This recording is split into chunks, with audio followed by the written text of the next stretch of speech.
Maaga pa lang ay laman na ng usapan ng isang kumadrona na ilang araw na palang nawawala.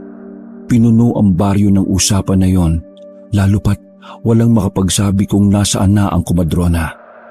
May mga haka-haka na ang kumadrona daw ay kinuha na ng kulto. Minsan na rin kasing naiugnay ang kumadrona sa mga hinihinalang kulto sa gubat. Meron ding nagsasabi na ang matandang kumadrona ay umalis na. Gawa nga ng marami na itong utang sa kung sino-sino.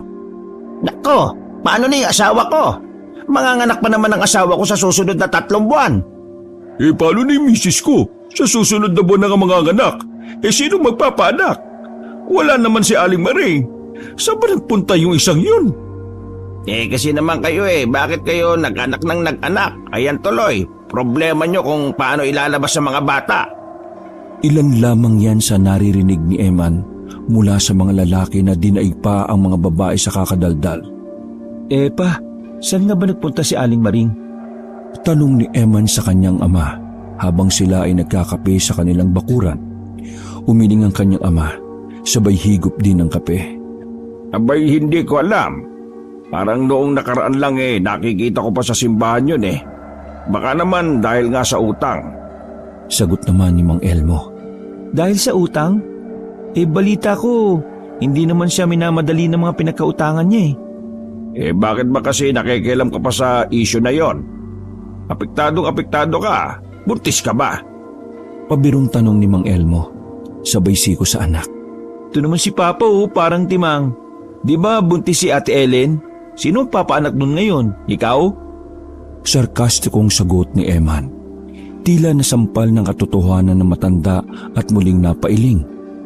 Aba, oo nga no. Buntis nga pala ang ate mo. Doon siya manganganak sa asawa niyang babaero. Uy, pa naman, marinig ka ni ate, ano ka ba? Alam mo namang masakit pa rin sa kanya yung nangyari. Wika ng binata. Bumuntong hininga si Mang Elmo. Maging siya ay hindi rin alam kung ano ang gagawin. Parang bigla na lang niyang sinisi sa isip niya si Aling Maring kung bakit ito bigla na lang umalis. Ay, bahala na. 7 buwan pa lang naman yung tiyan ng ate mo Makakahanap pa tayo. Malay mo, sa bayan meron dong mura, hindi ba? Kampante lang ang pagsasalita ni Mang Elmo. Pero baka sa mukha nito na nag-aalala rin sa anak. Lumipas ang maraming araw. Habang naglalakad si Elmo kasama ang kanyang ate Ellen, may natanaw silang nagkakagulong tao sa tapat ng ilog. Agad-agad lumapit ang magkapatid at nakiusyoso. Naku ate, manganganak na yata yung babae Wika ni Eman na makita nila ang kaganapan. Namumutla na ang babae. Hindi na ito makatayo. Buti na lamang ay inalalayan ito ng mga naroon. Diyos ko po, kapag walang maalam sa pagpapaanak dito, baka mapahamak ang ina at ang bata. Nag-aalala namang wika ni Ellen. Ngunit ilang sandali lamang, isang matanda na nakasuot ng itim at mahabang kasuotan ang dumating. Mamuti-muti na rin ang buhok nito. Huwag kayong mag-alala, ako bahala sa kanya. Wika ng matanda at saka lumapit sa babae. Nagkakatinginan ng mga tao. Tila nagdududa ang mga yon sa gagawin ng ale. Pakiusap, kumuha kayo ng dahon ng saging. Pahingi rin ako ng malinis na tela. Huwag lang yung kulay puti, ha? Kumuha rin ng tubig sa ilog. Magpadali. Nasa panganib na ang buhay ng mag-ina. Pagkasabing yun ng matanda, dali-daling nagsikilo sa mga tao. Agad na inasikaso ng matanda ang babae. Maya-maya lamang, nakita na nila ang ulo ng sanggol. Madali lamang na nairin ng babae ang bata. Bumilib naman ng mga tao dahil sa husay na matanda. Ala, mas magaling pa ito kay Aling Maring Sabi ng isang lalaki. Nang marinig na ang iyak ng bata, ay siya namang palakpakan ng mga tao. Namangha maging si Eman at Ellen. Ngumiti lang ang matanda. O paano? Kayo nang bahala sa kanya. Kailangan ko nang umalis. Wika nito. Napadako ang tingin ng matanda sa nagdadalang tao na si Ellen. Ngumiti ito sa kanya kaya ngumiti na lang din si Ellen. Malapit ka na rin palang manganak Huwag ka mag-alala. Pabalik-balik lang ako dito sa baryo para sa mga buntis na katulad mo. Sabi ng matanda. Sandali po, Anong pangalan niyo? Tanong ni Ellen. Susan, tawagin niyo na lamang akong Mama Susan. Ako ang kapatid ni Maring. Ako muna ang papalit sa kanya habang siya ay nagpapagaling pa sa kanyang sakit. Nagulat ang mga tao sa kanilang narinig. Hindi sila makapaniwala na ang matandang yun pala ay kapatid ni Maring. Kaya pala magaling din siya. Kapatid pala siya ni Aling Maring. Pabulong na wika ni Ellen kay Eman habang pinagmamasdan ang papalayong matanda. Samantala, wala namang masabi si Eman. Oo nga't magaling si Susan sa pagpapaanak. Kung tutuusin, mas bihasa siya kaysa kay Maring.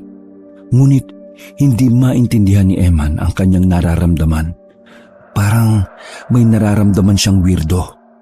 Pag-uwi na magkapatid sa bahay, agad na ibinida ni Ellen ang ginawa ni Susan. Ano? Kapatid ni Maring? May kapatid pala si Maring? Nagtatakang tanong ni Mang Elmo. Oo pa, ang galing nga eh. Parang may ginawa siya eh. Isang irihan lang ng babae. Mama Susan na lang daw ang itawag natin sa kanya. Pagpapatuloy ni Ellen. Totoo ba sinabi ng ate mo? Tanong ni Mang Elmo kay Eman. Opo pa, bigla na lang lumitaw yung matanda na yun eh. Tapos nagpakilalang kapatid ni Aling Maring. Sabi pa nga ni Mama Susan eh, nagpapagaling daw si Aling Maring sa sakit niya. Paliwanag ni Eman. Ah, may sakit lang pala si Maring. Kawawa naman. Nachismis ba na tumakas sa utang at kinuha ng kulto? Natawa na lang ng malakas si Mang Elmo, saka lumabas ng bahay. Wala nang iwan ni Mama yan si Papa. Parang lagi nang makulit, no? Sabi ni Ellen. Bakit ikaw? Di ka kumulit? Tanong ni Eman. Kukulit ako porque iniwan ako ni Mama? Nang lalaki mo. Dugtong ni Eman. Nang mapansin ni Eman na tila lumungkot ang mukha ni Ellen, ay niyakap niya ang kanyang ate. Ate, sorry ah. Joke dapat yun eh. Sabi ni Eman. Naging matunog ang pangalan ni Susan sa baryo dahil sa ginawa nito. Magmula noon, maraming mga buntis ang kumonsulta sa kanya at nagpahilot. Masyadong mabilis ang mga nangyari. Nagtiwala agad ang mga tao kay Susan. Ano ate, kay Mama Susan ka na lang ba magpapaanak? Tanong ni Eman sa babae. Umupo ng maayos ang babae habang hawak ang tiyan. Sino ba nandyan? Silang naman. Kung nandito lang si Aling Maring, di sa kanya na. At saka, magaling din naman si Mama Susan eh. Bukod pa dun, mas mukha siyang mabait kay Aling Maring. Si Aling Maring kasi parang laging may dalaw eh. Ganun ba talaga kapag tumatandang dalaga? Tanong ni Ellen. Mas okay pa nga na tumandang dalaga eh, kaysa lokohin ka lang sa pagkadalaga. O siya, baala ka na. Basta, sabihan mo lang ako ha. Mamayang gabi kung magpapahilot ka sa kanya, sasamahan kita. Wika ni Eman. Iniwan na niya ang kanyang ate. Hanggang sa mga sandaling yon, hindi pa rin talaga siya mapalagay. Kung ang iba ay tuwang-tuwa kay Susan, si Eman naman ay may kaunting pagdududa. Kumadruan na ba talaga siya? Tanong niya sa sarili habang naglalakad. Bigla na lang pumasok sa kanyang isipan na dumaan sa bahay ni Aling Maring. Tutal, nandun din naman ang bagong kumadrona ng baryo. Pagkarating niya roon ay may kalalabas lang na buntis. Kasunod noon ay si Susan na parang alam na darating si Eman. Anong kailangan mo, iho? Tanong ng Alice sa kanya. Napalunok ng laway ang binata at sandaling tumingin sa bahay ni Aling Maring. Kailan po makakabalik si Aling Maring? Nakangiti at napaisip si Susan sa tanong na yon. Tila ba nakakaramdam ito na nagdududa sa kanya ang binata? Matatagalan pa. Kaya pansamantala muna ako ang magiging kumadrona ng baryong ito. Paliwanag ng Ali. Ganun po ba? Bakit? Nagdududa ka ba sa kakayahan ko? Tanong naman ni Susan sa seryosong mukha. Ay, hindi po. Nasanay lang talaga kami kay Aling Maring. Hindi naman po sa nagdududa sa inyo. Ang galing nyo nga po dun sa ginawa nyo sa buntis eh. Napilitan na lamang ngumiti si Eman noong mga sandaling yon. Ngunit sa kanyang kalooban, hindi niya maiwasang hindi mahiwagaan sa matanda. Hinawakan ni Susan ang binatang si Eman sa balikat, sabay nagsalita. Huwag ka mag-alala, iho. Walang mangyayari sa mga sanggol na iluluwal na mga buntis. Nagkatitigan silang dalawa. Sa di maipaliwanag na dahilan, bigla na lamang nakaramdam ng kilabot ang binata. Hindi siya sanay sa mga ganoong klase ng tingin, na tila ba may itinatagong lihim. Nang sumapit ang gabi, naghahanda na si Ellen sa pag-alis. Yun ang oras na pupunta siya kay Susan para magpahilot. Samantala, tahimik lang si Eman habang hinihintay ang kanyang kapatid. Nagdadalawang isip siya kung tutuloy ba o hindi. Nag-aalala naman siya na papuntahin ng mag-isa ang babae. O Eman, ikaw nang bahala sa ate mo ha. Ito naman kasing si Ellen gabi pa talaga naisip pumunta doon. Sabi ni Mang Elmo. Sa kabila lang naman yun. Hindi naman malayo. Natatawang sagot ng babae. Basta, kapag may nangharang sa inyo, saksakin nyo kagad sa lalamunan ha. Yung lagi ko itinuturo sa inyo nung bata. Oo na pa, ako nang bahala. Hindi na kami bata, no? Sabi ni Ellen. Ano ate? Tara na. Yaya naman ni Eman. Napailing na lamang si Mang Elmo. Makalipas lang ang ilang minuto, dumating silang dalawa sa harapan ng bahay ni Maring. Kaso nga lang, mukhang walang tao sa loob. Bukas ang ilaw pero wala si Susan. Nagsabi ka ba kay Mama Susan na ngayon ka pupunta? Tanong ni Eman na may halong inis. Siya ang nagsabi sa akin na gabi ako pumunta eh. Sagot ng babae. Nasaan na? Pambihira. Mahamog pa naman dito sa labas. Mamaya mahamugan niyang utak mo. Madamay pa yung bata. Pumasok na kaya tayo sa bakuran. Doon may upuan. Pumasok ang dalawa at umupo sa gilid ng bahay. Sandali lang. Hanap ako ng maiihian. Ihi na ako Tumango na lang si Ellen. Naiwang mag-isa ang babae. Habang si Emma naman ay lumayo ng bahagya para umihi. Habang naihi sa katawan ng puno, nakarinig siya ng mga kaluskos sa paligid. Lumingon siya sa likuran. Wala namang tao. Puro kadiliman lang. Narinig niya ulit ang kaluskos na yon. Kinabahan na si Eman sa mga pagkakataon na yon. Nagmadali siyang isara ang kanyang zipper. Binalikan niya kagad ang babae. Pagdating niya, nakatingin si Ellen sa silong ng bahay. Uy, ayos ka lang ba ate? Tanong ni Eman. Eman, parang may nakita ako. Sabi ng babae. Ha? Nakitang alin? Kanina, may nakita akong mahabang buhok dito sa hagdanan. Galing siya sa ilalim ng bahay. Tapos, bigla na lang sumuot yung mahabang buhok sa ilalim. Bumuga ng hangin sa Eman. Buong akala niya kasi ay guni-guni na naman yun ng kanyang ate. Ganyan talaga ate kapag buntis, no? Mas malakas ang imahinasyon ninyo. Guni-guni mo lang yun, no? Hindi, Eman. Sigurado ako. Hinawakan ni Emma ng noo ng babae. Oh, wala ka naman lagnat. Yan na nga ba sinasabi ko Nahamugan na yung utak mo. Tara na, umuwi na tayo. Si Ellen na mismo ang humila sa binata palayo sa bahay na yon. Umuwi sila ng kanilang bahay.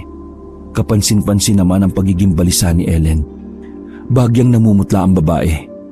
Sa pagkakataon na yon ay sumeryoso na si Eman. Kitang-kita kasi sa kanyang kapatid na hindi yung gumagawa lamang ng kwento. Hindi ako pwede magkamali. Mahabang buhok yun.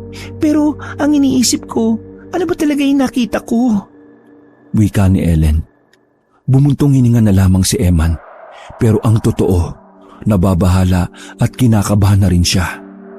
Biglang pumasok sa isipan niya na marahil yung narinig niyang kaluskos ay may koneksyon sa sinasabi ng kanyang ate Ellen. Itutuloy. Hindi pinaniniwalaan ni Mang Elmo ang kwento ni Ellen. Hindi kasi yun naniniwala sa mga kwentong bayan o yung mga kababalaghang kwento. Nakaramdam na lamang ng inis si Ellen dahil kahit kailan, hindi man lang sumang-ayon sa kanya ang ama. Para naman kay Eman, malaking palaisipan para sa kanya ang mga nangyari. Sa kabilang banda, naniniwala na rin siya sa kanyang ate. Basang-basa kasi ni Eman si Ellen. Alam niya kung kailan yun nagsasabi ng totoo at kung kailan ito nagsisinungaling. Ano ate? Babalik pa ba tayo kay Mama Susan?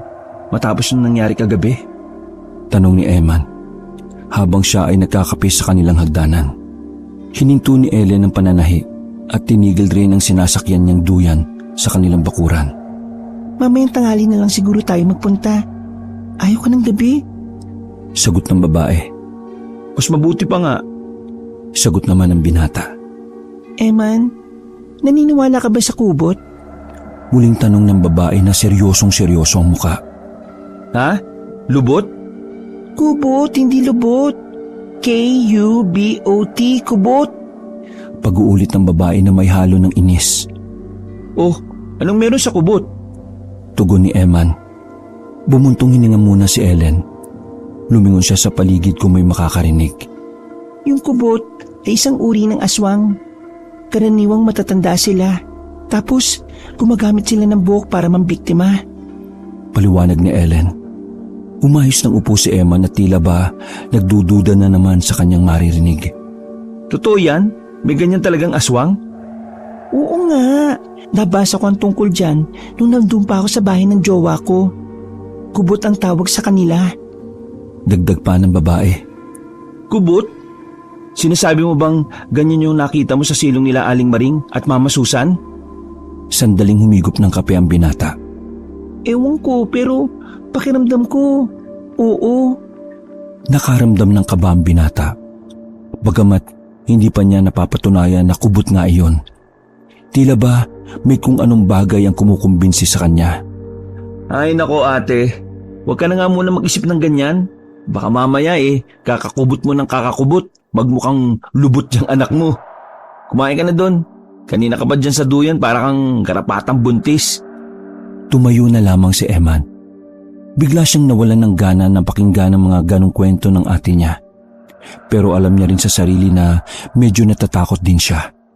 Kasi sa isip-isip niya, papaano kung totoo? Pumunta na lamang si Eman sa kanyang matalik na kaibigan, si Benjo. Tulad niya, si Benjo ay isa ring pabigat sa kanilang bahay. Oh, kumusta naman buhay mo? Kumusta yung pag-a-apply ng trabaho sa bayan? Tanong ni Eman nang nakatambay na sila sa bakuran nila Benjo. Negative pre. Kada applyan ko, laging tinatanong kung anong tinapos ko. Malungkot na pagkakasabi ni Benjo. Mag-aral na kaya tayo ulit sa pasukan para hindi tayo mahirapan maghanap ng trabaho balang araw? Suwestyon naman ni Eman. Lang yang to, nilalagnat ka ba? Paano mo nasabi yan sa taglay mong utak? Natatawang wika ni Benjo. Parang tanga naman to. Seryoso yung tao Binatukan ni Eman si Benjo para magtino. Hindi na ako makakapag-aral pre. Sa sitwasyon ng pamilya namin na puro utang, mas maganda pang maghanap na lang ako ng trabaho. Ay nako.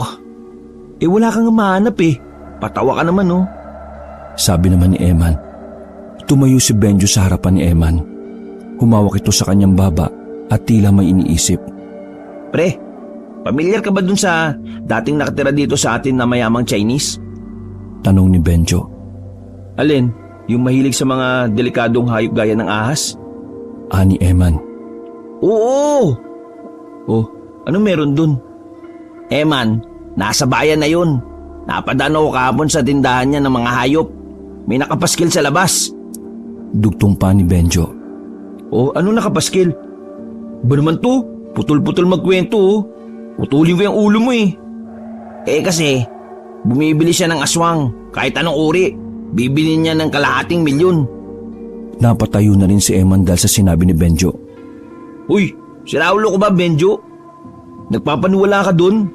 Gagi, totoo yung aswang no? Kung totoo nga, totoo bang magbibigay yun ng kalahating milyon? Kuripot yung mga Chinese na yun. Natatawa na lamang si Eman. Hindi niya inakala na sobrang gipit ni Benjo. Maging mga ganong bagay ay kakapitan na rin niya. Mayaman yun, baliw. Wala namang masama kung susubukan, di ba? Pagpipilit pa ng binata. O sige nga, saan ka ngayon nahanap ng aswang? Napaisip si Benjo sa tanong na yon. Lumapad ang ngiti niya nang biglang may pumasok sa kanyang isipan. Saan pa? Di si Aling Maring o kaya si Mama Susan. Nakangiting wika ni Benjo na parabang nagniningning ang mga mata. Sira ulo, bakit sila? Hindi naman sila. Isa sa kanila aswang. Yun ang inala ko. Tingnan mo, bigla na lang nawala si Aling Maring. Baka mamaya, tinatago lang siya ni Mama Susan. Sino ba naman kasi ang gustong mahuli ang kapatid niya ng mga tao, di ba? Saad ni Benjo. Napailing na lamang si Iman nung mga sandaling yon. Ang lala mo na pre. Uwi muna ako. Magsasaing pa ako At may pupuntahan pa kami ni ate. Naglakad na agad palayo si Iman at hindi na hinintay pa ang mga sasabihin ng kaibigan. Hoy, ayaw ba magkapera? Huli natin yung aswang! Sigaw ni Benjo sa papalayong si Eman. Pagdating ng 12:00 ng tanghali, naganda na ulit si Ellen sa pag-alis. Para makasiguro na ligtas siya sa aswang, nagdala ang dalaga ng asin at bawang. Makalipas lang ng ilang minuto ay nakarating na rin sila. Nasa tapat na sila ng bakuran nila Maring at Susan.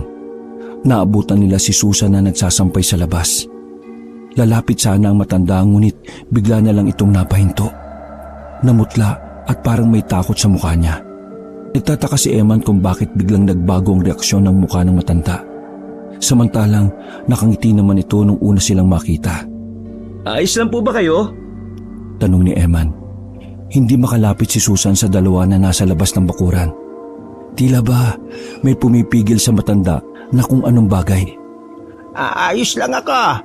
Bumalik na lang kayo sa ibang araw, pwede? Sabi ni Susan. Pero kagabi niyo pa dapat ako hinilot, diba?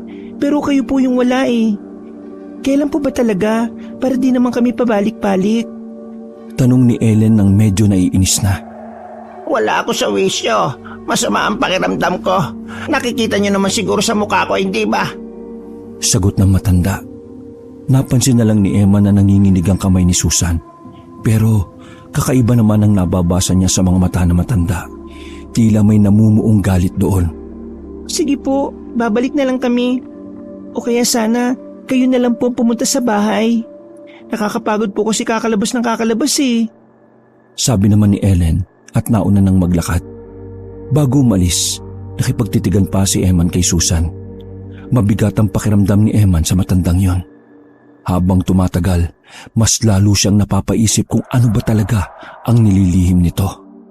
Sinundan na lamang ni Eman ang kanyang kapatid. Napansin niya na naman na parang malalim ang iniisip ni Ellen. Bagay na mas lalong nagpagulo sa isipan ng binata. Mabilis na lumipas ang mga oras. Gabi na naman. Nasa kalagitnaan ng paghahapunan ng mag-aama nang biglang dumating si Benjo. Eman! Sigaw nito nang walang pakundangang pumasok ng pinto. Natigil sa pagmuya ang tatlo at napatingin kay Benjo na parang nilamon na ng hiya. Ay, pasensya na po. Babalik na lang po ako. Wika nito. Sige na, sabihin mo na, naistorbo mo na kami. Ano bang sasabihin mo kay Eman? Tanong ni Mang Elmo. Tumingin si Benjo kay Eman at sinenyasan niyang lumapit. Pero di man lang kumikilo si Eman sa kinauupuan nito. Ay, gusto ko lang pong sabihin na totoo po ang aswang. Napanganga na lamang si Mang Elmo. Ikaw ba nagtitrip? Seryosong tanong ni Mang Elmo kay Benjo. Habang si Eman at Ellen naman ay nakakatinginan lang. Nako po, sa katunayan meron akong pruweba. May nakita akong bangkay po ng sanggol. Kinain po yung buong katawan, tapos ulo na lang ang natira. Gusto niyo po makita? Tara, sumama kayong tatlo sa akin. Munti ka nang masok kasi Mang Elmo sa kanyang narinig. Pero dahil sa kuryosidad nilang tatlo, sinundan nila si Benjo at itinuro nito kung nasaan ang mga nagkukumpulang tao. Hanggang sa nakarating sila sa sinasabi ni Benjo na isang tulay. Malayo pa lang ay tanaw na nila ang mga nakakagulong tao. Paglapit nila, nakita agad nila ang isang sanggol na nasa damuhan. Tulad nga ng sinabi ni Benjo, ulo na lamang ng sanggol ang naruroon at wala na ang katawan. Nakong tinapay naman Napamura na lamang si Mang Elmo nung makita yon. Habang kabadong-kabado naman si Ellen nung mga sandaling yon. Pare, sabi nila, kapapanganak lang yan kaninang umaga kay Mama Susan. Tapos, ganyan na yung nangyari. Yung nanay naman, hindi na matagpuan. Paliwanag ni Benjo. Naniniwala ka talaga na aswang ang may gawa niyan? Tanong ni Eman. Sino pang gagawa niyan? Tingnan mo, parang kinain yung buong katawan, ulo na lang ang tinira. Katwiran pa ni Benjo sa kanya. Mga ilang sandali lang ay may mga nagdatingan na rin pulis mula sa bayan. Nagpasya na lang ding umuwi ang mag-aama. Humiwalay na rin sa kanila si Benjo dahil hahanapin daw nito ang aswang. Pagbalik nila sa bahay, tahimik lang si Ellen at Eman. Sa mga tinginan nila, alam nila sa isa't isa ang tumatakbo sa kanilang mga utak. Papa, pwede bang sabayan na lang ako mga anak?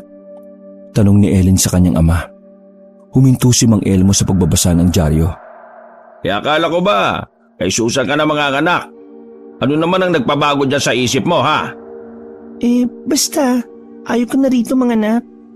Huwag mong sabihing naniniwala ka na aswang ang gumawa sa sanggol na yon. Kita mo naman, oh, yung nanay hindi mahagilap. Malamang, yung nanay ang may gawa nun. Paliwanag ni Mang Elmo.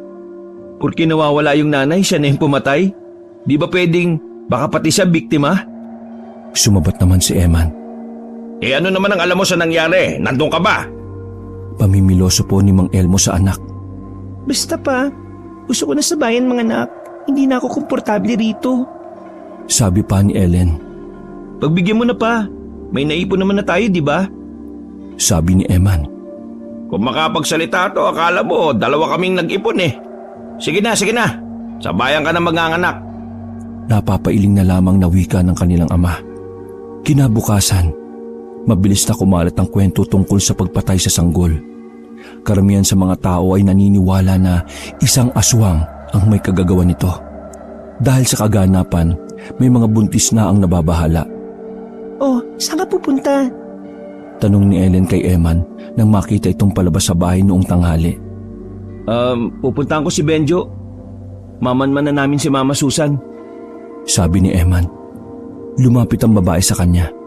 Huwag mong sabihin na pinagdududaan mo rin siyang aswang. Tanong ng babae sa kanya. Bumulong din ang binata kay Ellen. Bakit? Ikaw hindi ba? Sa totoo lang, hindi ko mapaliwanag pero oo. Sabi ni Ellen. Dito ka na lang sa bahay. Huwag ka lalabas mag-isa ha. Hanggat wala si Papa. Uuwi rin ako bago gumabi. Sabi ni Eman kay Ellen at naglakad na rin siya paalis.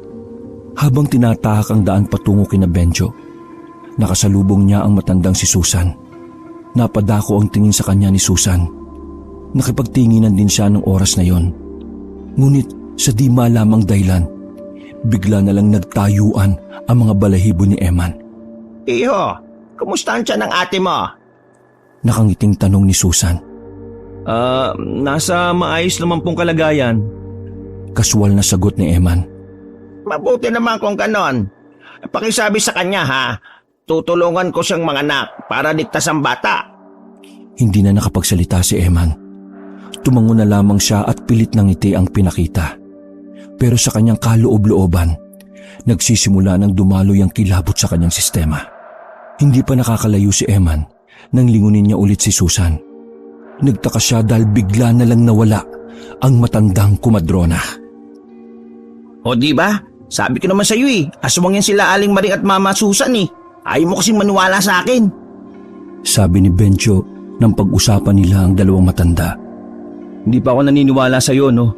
Kaya nga, magmasid tayo sa kilos ni Mama Susan para malaman ko kung dapat ba akong maniwala sa sinasabi mo. Tugon naman ni Eman sa kanya. Oh, magbayabas ka muna. Inihagis ni Benjo ang bunga ng bayabas kay Eman habang sila ay nasa bakuran nila. Ikaw ba, Benjo? Ano-ano mga napapansin mo kay Aling Maring at Mama Susan?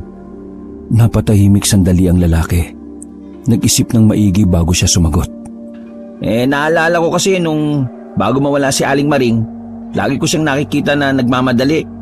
Yung bang parang may humahabol sa kanya palagi. Hindi mapakali yung mata. Siguro nga may ginagawa siya, no? Tapos nagtatago. Saad ni Benjo. Maging si Eman ay napapaisip din. Sa kabila ng sinasabi ni Benjo, hindi niya magawang isipin na sangkot si Maring sa isyu ng aswang. Matagal na nilang kilala ang matanda. Sa katunayan, si Maring ang kumadrona ni Eman nung siya ay isilang. Gayunpaman, hinayaan na lang muna niya ang mga sinasabi ni Benjo. Sa pagkagat ng dilim, ay sinimulan na rin ng magkaibigan ng pagmamanman. Palihim silang pumunta sa bahay na kinaroroonan ni Susan. Nung mga sandaling yon, ay wala silang makitang tao sa bakuran ngunit bukas naman ang ilaw sa loob ng bahay. Una ka, Di ba ikaw may gusto nito? Sabi ni Eman kay Benjo. Ikaw na. Ikaw naman na nagyaya eh. Tsaka, bakit ka ba natatakot? Eh di ba, di mo pa naman napapatunayan na totoo yung aswang? Ay, bahala ka nga. Ako na nga. Napakaduwag. Wika ni Eman. Sabay siko sa kaibigan. Tumayo si Eman. Marahan siyang lumapit papunta sa bahay. Pagpasok niya sa loob ng bakuran, ay napasilip siya sa silong. May napansin siya roon na parabang may gumagalaw doon. Huminto siya. Umupo para tingnan kung ano ang naroon. Nang wala naman siyang makita doon, itinuon na lamang niya ang atensyon sa loob. Wala si Susan doon. Kaya sumenyas na lang siya kay Benjo para naman sumunod na ito sa kanya. O ano? Tanong ni Benjo. Wala si Mama Susan eh. Pero parang may nakita at narinig akong gumagalaw dito sa silong eh. Wika ni Eman. Gagi, baka aswang na yan. Silipin mo nga uli. Itinulak ni Benjo ng mahina si Eman. Ikaw kaya tumingin. Baka mamaya... Napahinto ang kanilang pag-uusap na may marinig silang kalabog sa silong. Parang timang na nakakapit si Benjo sa braso ni Eman. Dahan-dahan silang lumapit sa silong. Kinuha ni Eman ang daladala niyang lighter, saka sinindihan. Pagkakita nila sa silong, may mahabang buhok na naroon. Nakapulupot sa mga sirang bisikleta. Biglang gumalaw ang buhok na tila hinila papunta sa madilim na parte ng silong. Pre! Aswang yan! Sigaw ni Benjo. Ha? Aswang? Nagtataka niyang tanong. Sabi ng lolo ko, ang mga aswang na gumagamit ng bukay, kubot ang tawag. Saad ni Benjo. Muling naalala ni Emma nang sinabi sa kanya ng kanyang ate Ellen. Sa mga pagkakataong yun ay naramdaman niya kagad ang kilabot na agad dumaloy sa kanyang sistema. Pinagpawisan na lamang siya bigla ng malamig. Mukhang kailangan na nating umalis muna. Wika ni Eman. Ano nga alis? Ulihin natin yung aswang. Ibenta natin sa Chinese. Pagtututol ni Benjo. Nako, bahala ka sa buhay mo. Ulihin mo mag-isa. Naglakad na palayo si Eman. Sumunod din naman sa kanya ang kaibigang si Benjo. Kinabukasan ng umaga, nabulabog na naman ang kanilang baryo. Isa na namang masamang balita ang gumulantang sa mga residente. Eman!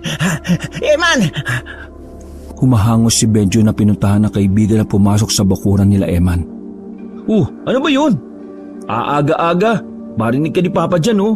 Mabukulang ka talaga. Inis na wika ni Eman nang labasin si Benjo.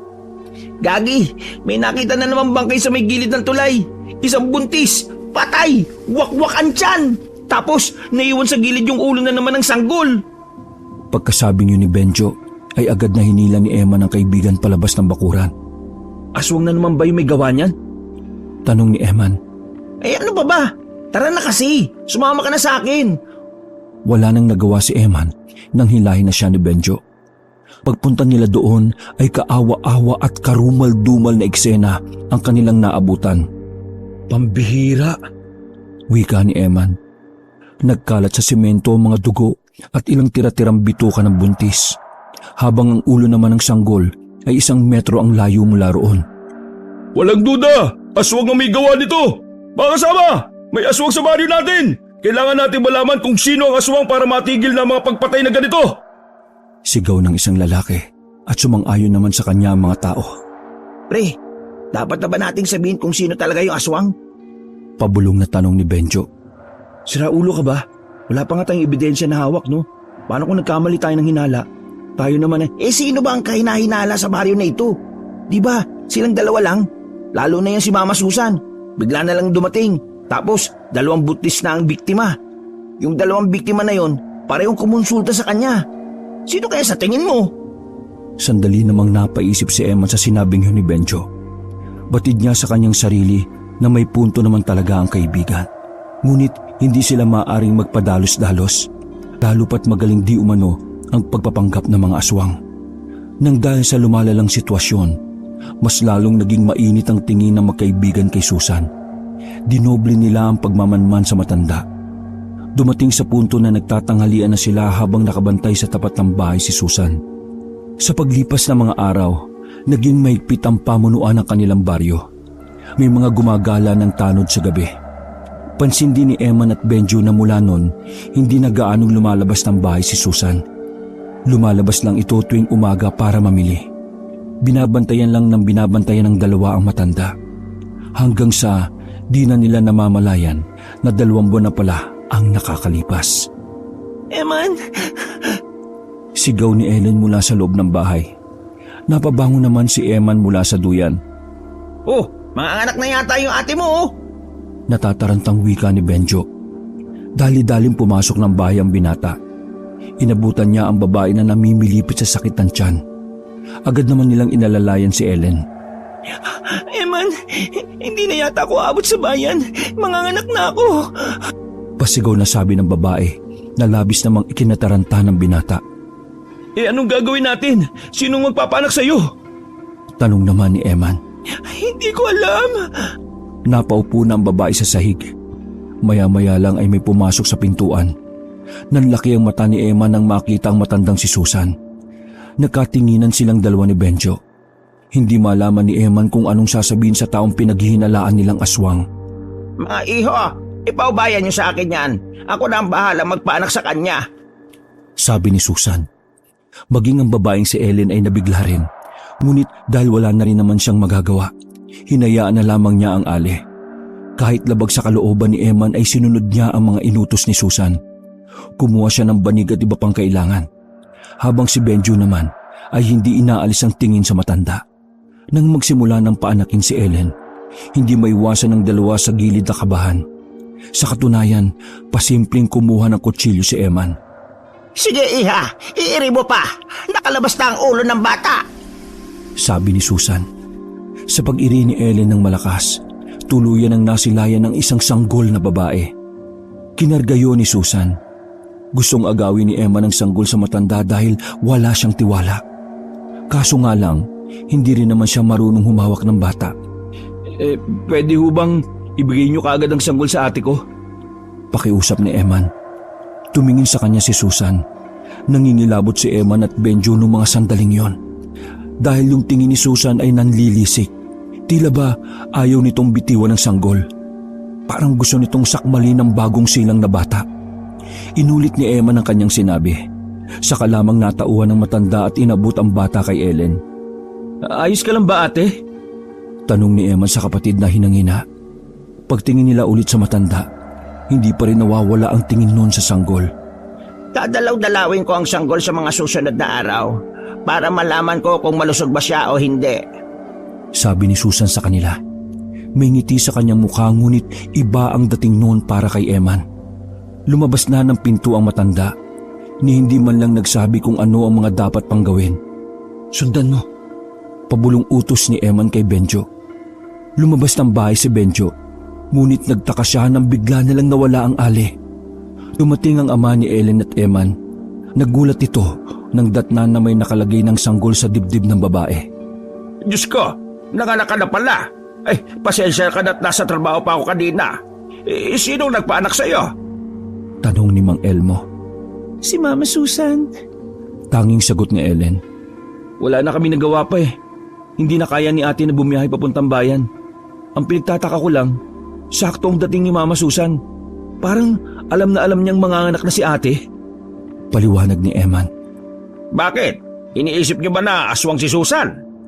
Napukaw ang atensyon ng magkapatid sa tanong na yun ng kanilang ama. Bakit pa? Ganun din ba iniisip mo? Tanong ni Ellen. Umupo si Mang Elmo sa gilid at sandaling nanahimik. May alam ka ba pa? Si Emma naman ang nagtanong. Wala. Pero kanina habang papauwi ako pinadaanan akong mahabang buhok sa may Kalye 1. Gumagapang yung buhok papunta doon sa may halamanan. Pagsilip ko doon, nagulat ako kasi lumabas doon si Susan. Tapos napansin ko yung buhok niyang mahaba. Hanggang bewang, di ba? Hanggang balikat lang yung buhok nun eh. Kwento ni Mang Elmo. Napaayos ng upo si Eman. Pa, nakita ka ba niya? Hindi, Eman. Medyo madilim na rin kasi noon kaya nakapagtago ako. Dagdag pa ng kanilang ama. Kapag bukas ng umagay may nabiktima na namang sanggol, walang duda, siya nga ang aswang. Dahil sa tuwing nawawala siya sa bahay nila, kinabukasan laging may natatagpo ang bangkay. Saad ni Eman. Tumingin si Eman sa orasan. Alauna na ng madaling araw. Perpektong oras para manmanan niya ang matanda. Oh, saan ka pupunta? Tanong ni Mang Elmo. Pupuntahan ko si Benjo. Mamanmanan namin si Mama Susan. Kailangan namin makakuha ng ebidensya na siya ang aswang. May paninindigan na sabi ng binata. Eman, delikado yung gagawin mo. Paano kung aswang talaga siya? Baka mapahamak kayo. Sabi naman sa kanya na kanyang ate na nanghihina pa rin. Basta, huwag kayong mag-alala pa. Ikaw munang bahala kay ate ha. Oy, teka! Ay nako, Diyos ko kang bata ka oh! Wala nang nagawa ang kanilang ama nang lumabas na siya sa pinto. Kumaripas ng takbo si Eman papunta sa bahay nila Benjo. Sakto naman na si Benjo ay pupuntahan din siya, kaya nagkasalubong sila. Pre, malakas ang kutob ko na may bibiktimay na naman si Mama Susan. Sabi ni Benjo. May ipinakitang plastic si Benjo sa kanya. Oh, ano yan? Tanong ni Eman. May buhok pa pre, kay Mama Susan to. Siya yung kubot. Yung aswang na may mahabang buhok. Nakuha ko yan nung sinundan ko siya kanina. Napalunok na lamang ng laway si Eman dahil sa kaba. Agad silang tumakbo patungo sa kinaroroonan ni Susan. Ngunit bago sila makarating doon, may nakasalubong silang isa pang matanda. Pamilyar yun sa kanila. Aling Maring? Aling Maring! Halos sabay na tanong ng dalawa nang makita si Aling Maring na pagewang-gewang na naglalakad. May dugo ito sa kaliwang braso. Tutulungan niyo ako. Hindi na natuloy ni Maring ang kanyang sasabihin nang may pumulupot ng buhok sa kanyang binti. Hinila siya noon papunta sa pinakamadilim na parte ng kalyeng yon. Natulala na lamang ang dalawa sa bilis ng mga pangyayari. Natulala at lubusang nabigla magkaibigang Eman at Benjo sa kanilang nasaksihan. 1 minuto pa ang nakalipas bago sila nakabalik sa katinuan. Dali-dali silang kumaripas ng takbo. Bumalik sila sa bahay nila Eman. Sakto naman nagising pa si Mang Elmo at si Ellen. Oh, anong nangyari? Nakita niyo ba si Susan na naging aswang? Nagtatakang tanong ni Mang Elmo. Pa, si Aling Maring. Oh, ano? Ano si Aling Maring? Aswang din ba? Dugtong pa ng kanyang ama. Mang Elmo, si Aling Maring po. Nakita namin. Humihingi siya ng tulong sa amin pero... Wika naman ni Benjo. Pero ano? Tanong naman ni Ellen.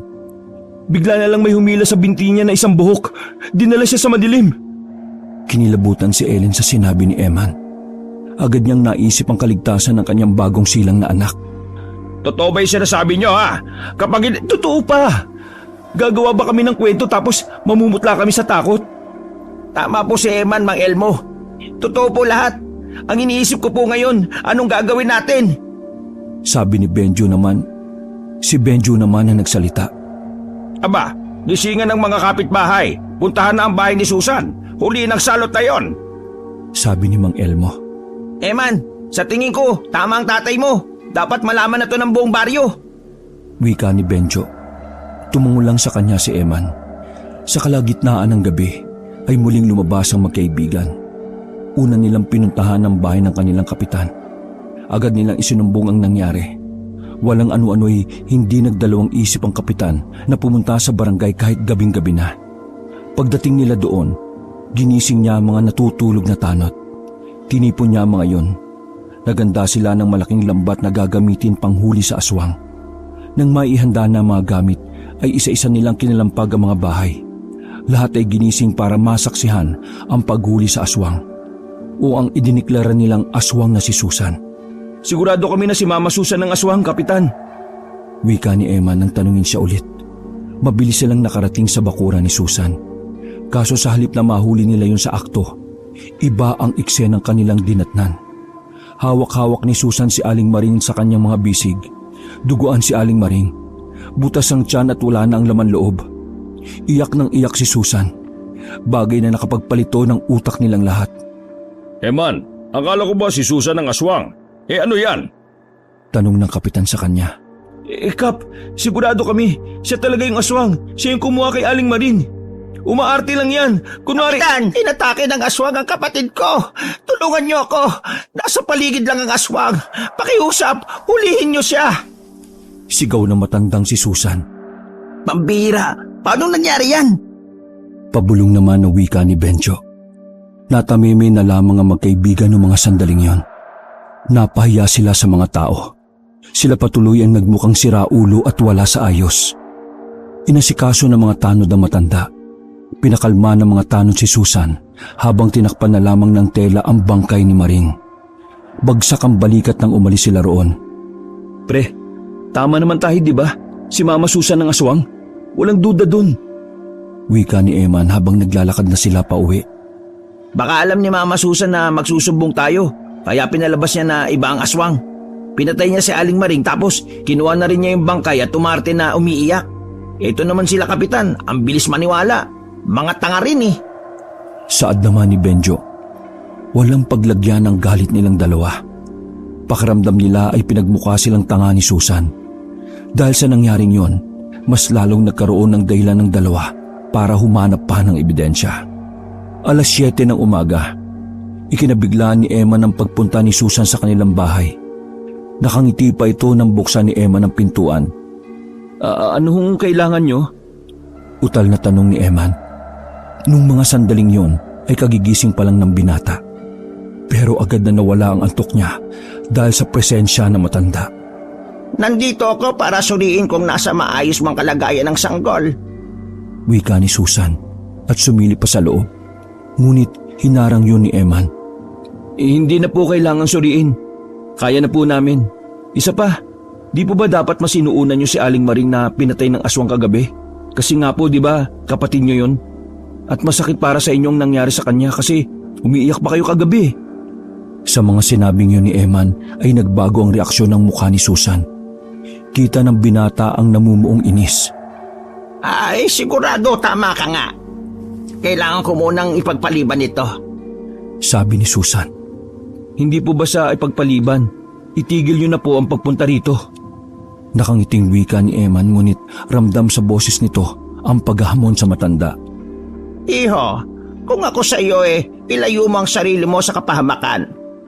Bumaba na ng hagda ng matanda nang may ihabol pang salita si Eman. Kayo rin po, ilayo nyo ang sarili nyo sa mga tao kasi mapapahamak po kayo sa mga susunod na araw. Nginitian na lang din ni Eman ang matanda. Umalis na lang yun habang nakakuyom ang dalawang kamao. Nang makalis si Susan ay saka lamang naramdaman ni Eman ng takot. Nananayo ang kanyang mga balahibo. Pinagpapawisan siya ng malamig.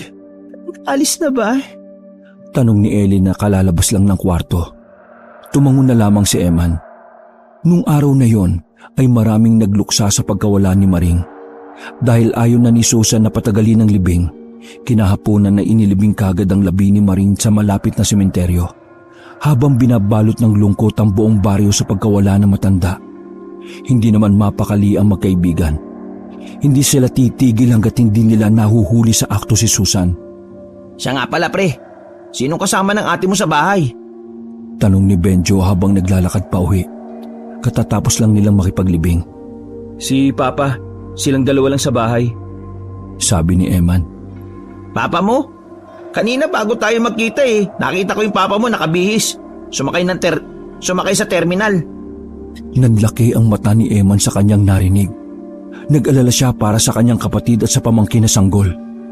Naknang toko naman Busy talaga si Papa. Bakit niya iniwan si ate? Walang sinayang na oras ang dalawa. Kumari pa sila ng takbo pabalik sa bahay. Pagdating nila doon, naabutan nila si Ellie na nakatago sa ilalim ng papag. Nasa liig niya ang isang tali ng bawang, habang nasa gilid din nito ang isang garapon na asin.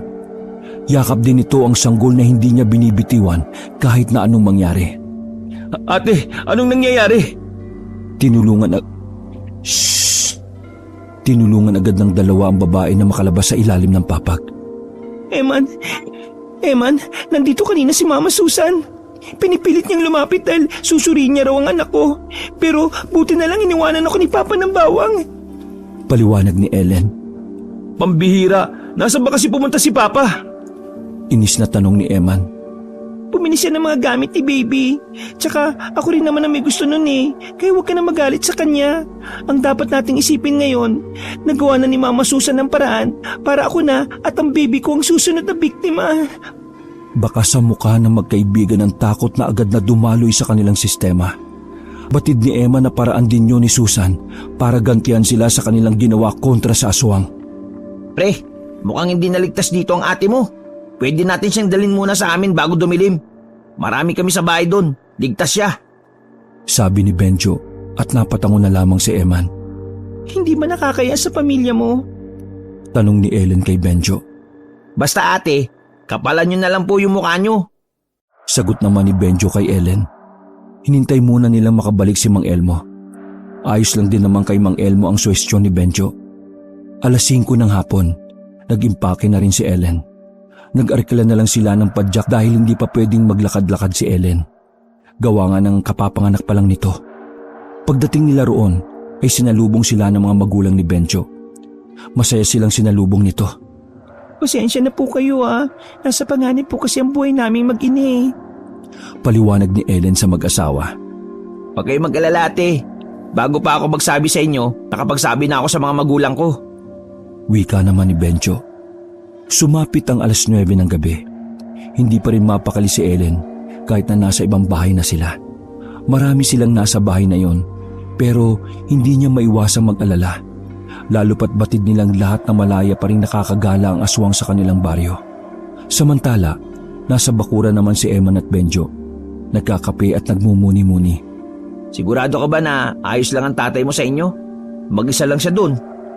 Sabi ni Benjo. Ayos lang yun. Tumakbo siya kung takot siya. Ganun lang naman yun eh. Wika ni Eman, sabay higop ng kape. Ano bang balak natin pre? Paano natin mapapatunayan na aswang si Mama Susan? Sa tanong na yon, ay biglang sumagi sa isipan ni Eman ang isang ideya.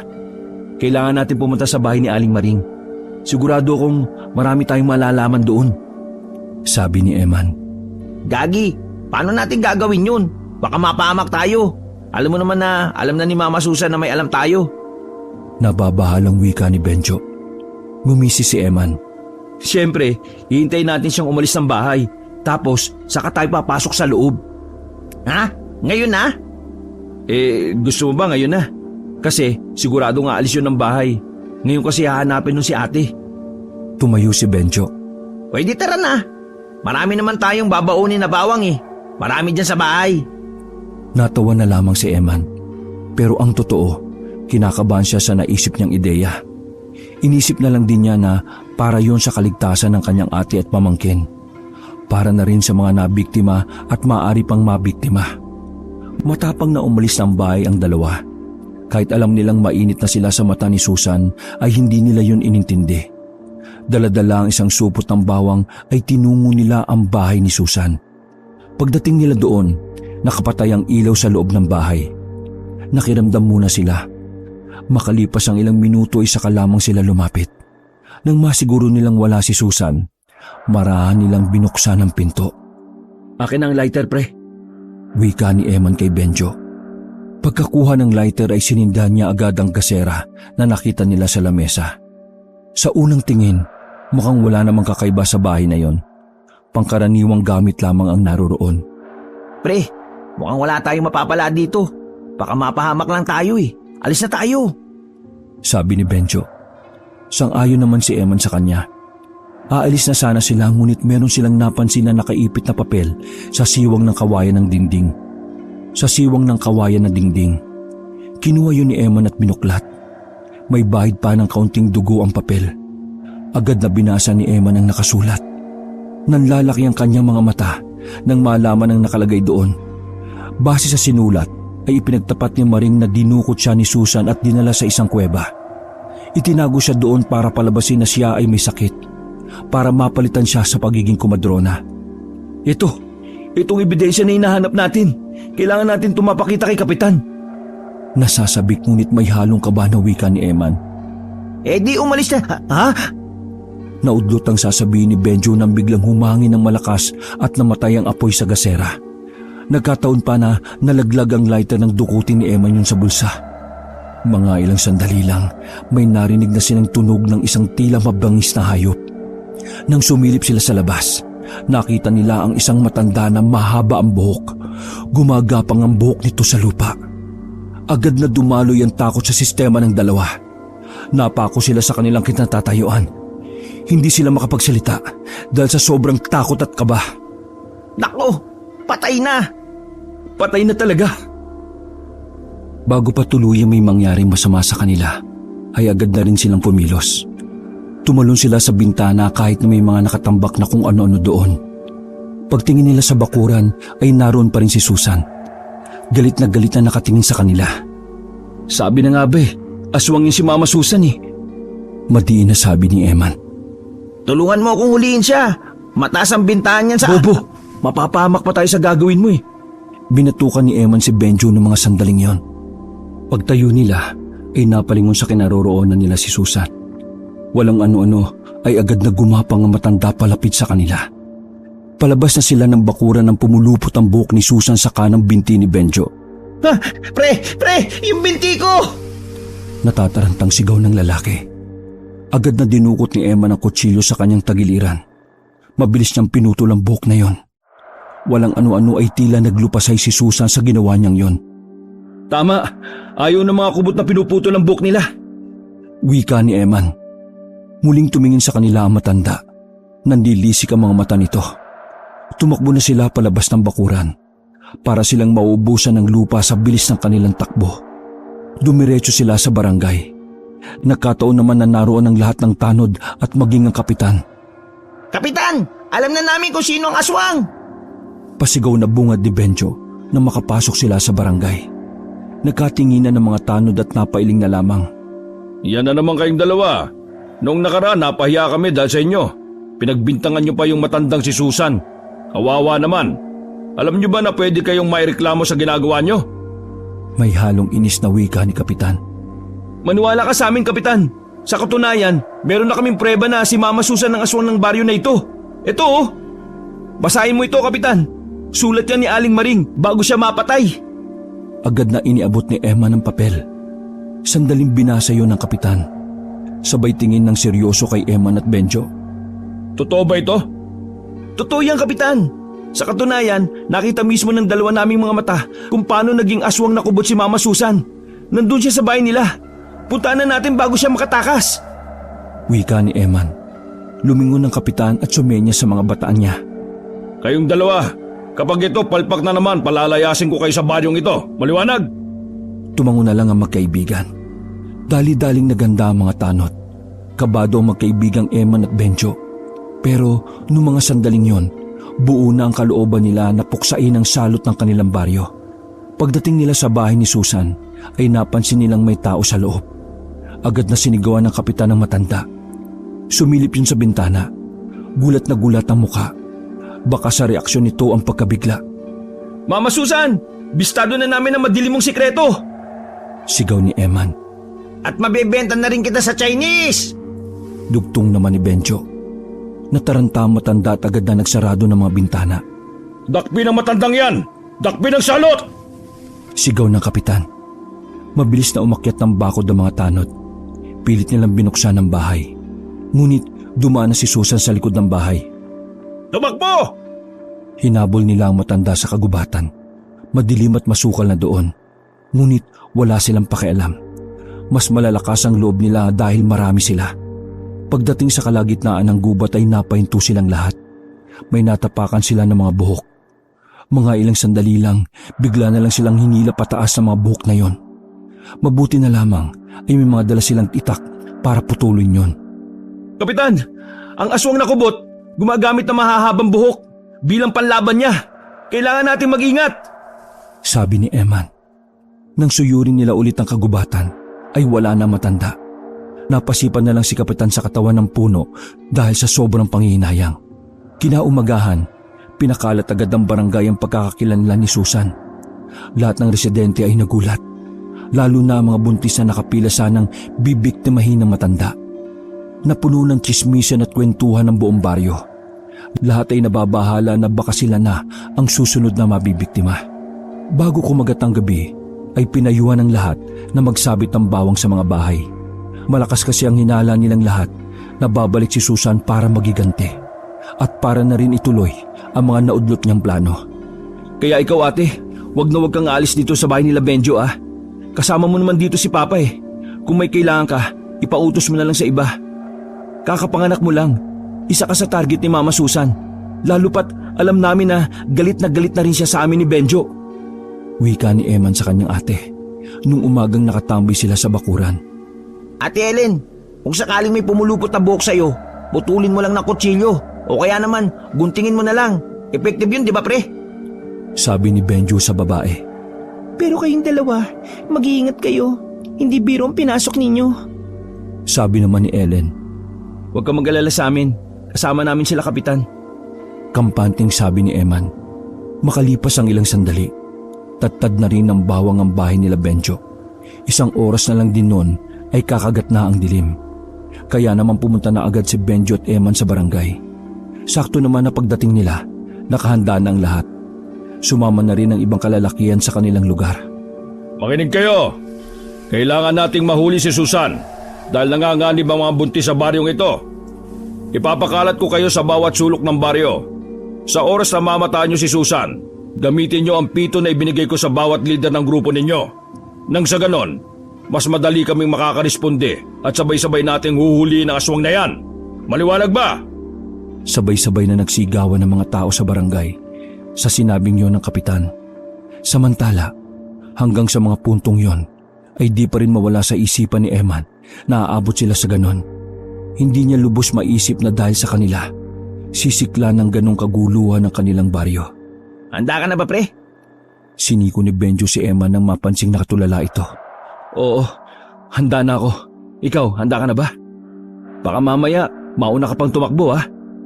Sabi ni Eman. Tumawa na lang si Benjo. Pero noong mga sandaling yon, halata na sa kanyang mukha ang takot at pangamba. Sumapit ang 7:00 ng gabi. Tahimik na ang buong baryo. Pinagbawalan na ang lahat na lumabas.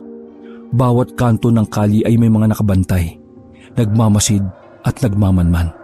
Si Eman at Benjo naman ay sumama sa hani ng kapitan. Nagbabantay sila sa gilid ng ilog kasama ang mga tanod. Pre, kapag ako namatay, pakisabi sa tatay ko, yung pera na nawawala sa kanya, nasa ilalim ng unan ko. Ako kumupit nun eh. Ayaw kasi akong bigyan nung nakaraan. Tapos, masabi na rin sa ate mo na bata pa lang ako noon, crush na crush ko na talaga siya. Pero wala eh, umantong na tayo sa ganito. Baka ito na yung huling buhay natin. Seryosong sabi ni Benjo. Uy, ang OA mo naman. Aswang lang yung kalaban natin eh. Hindi mga sundalo no. Wala tayo sa gera kaya tigilan mo yung kakadrama mo. Sabi naman ni Eman na medyo iritado. Nahinto ang kanilang pag-uusap nang may marinig silang pumito. Agad nilang pinagdadadampot ang mga itak sa lapag. Dali-dali silang tumakbo papunta sa kinaroroonan ng pumito. Pagdating nila sa isang kanto, nabigla sila dahil sugatan na ang isang lalaki. Tapyas ang braso. Base sa kwento nila, may humila na lang daw sa kanila bigla. At ang kasama nilang isa ang napuruhan. Sinuyad agad nila ang area na yon. Pero wala pang 5 minuto ay may narinig na naman silang pumito. Pagkarating nila doon ay isa na naman ang sugatan.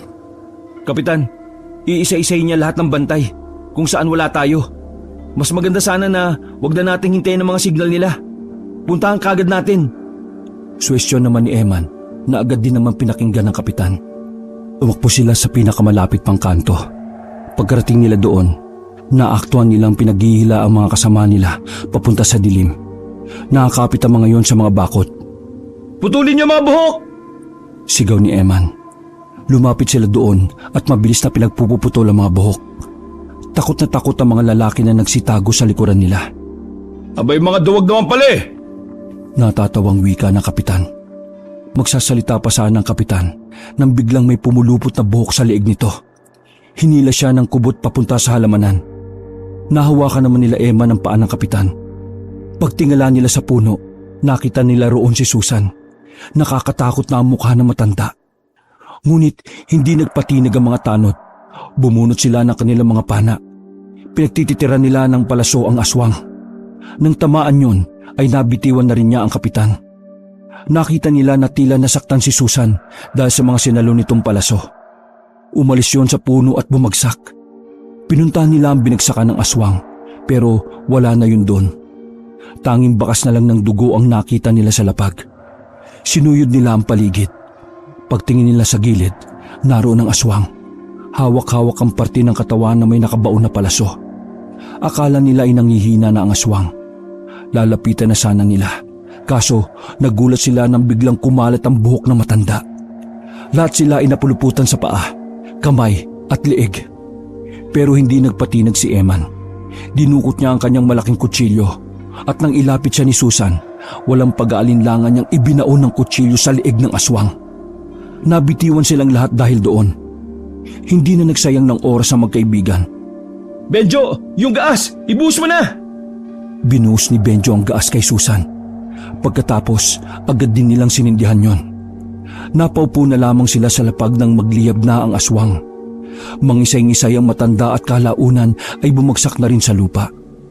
Habang unti-unting natutusta, nakapag-iwan pa ng huling kataga ang matandang aswang. Napatay niyo ako pero hindi ang buong angkan namin! Pagkatapos noon ay tuluyan ng nanahimik ang aswang na si Susan. Para makasigurong wala na si Susan, hinintay na muna nilang maging abo ang matanda. Inilagay nila ang abo sa bote ng alak. Bumalik sila sa barangay dala ang mabuting balita para sa lahat. Mga kasama, abo na ang aswang! Wala na si Susan! Sigaw ng kapitan. Nagpalakpakan ng mga tao. Ramdam sa kanilang hiyawan ng saya at pagkagalak. Samantala, nakahinga na rin ng maluwag si Eman. Bakas naman ang panghihinayang sa tinig ni Benjo. Dapat kasi hindi sinunog eh. May kalahating milyon na sana tayo kung binenta natin sa Chinese yung aswang. Sayang naman. Napapailing na wika ni Benjo habang sila ay naglalakad. Hindi ba pwedeng yung abo na lang? Natatawang tanong ni Eman. Anong gagawin ng Chinese sa abo? Ihititin. Pareho na lamang silang natawa sa kanilang mga pinagsasasabi. Kinaumagahan ay nagkaroon ng pagdiriwang sa bahay nila Benjo. Pagdiriwang yon para sa kanilang tagumpay na mapuksa ang salot na aswang. Nung umagang yon, masaya lang silang lahat dahil sa wakas nawala na rin ang kanilang pangamba. Alam mo ba ate, itong si Benjo, may crush sa'yo oh. Sabi pa nga niya siya na lang daw ang ama ng anak mo. Sabi ni Eman at hiyang-hiya naman si Benjo habang magkaharap sila sa pagkainan. Payag ka ba na? Si Benjo ang bayaw mo. Pabirong tanong din ni Ellen. Ayoko no, hindi nga marunong maglaba yan Kawawa yung anak mo. Sagot ni Eman. Grabe ka sa akin ha. Ikaw nga dyan Crush mo si Aling Maring Buwelta naman ni Benjo. Natahimik silang lahat nang maalala na patay na nga pala si Maring. Kalaunan ay nagtawanan na lang sila at ipinagpatuloy ang pagdiriwang. Mula noon, namuhay na sila ng mapayapa nang walang pangamba na iniisip sa gabi. Wakas.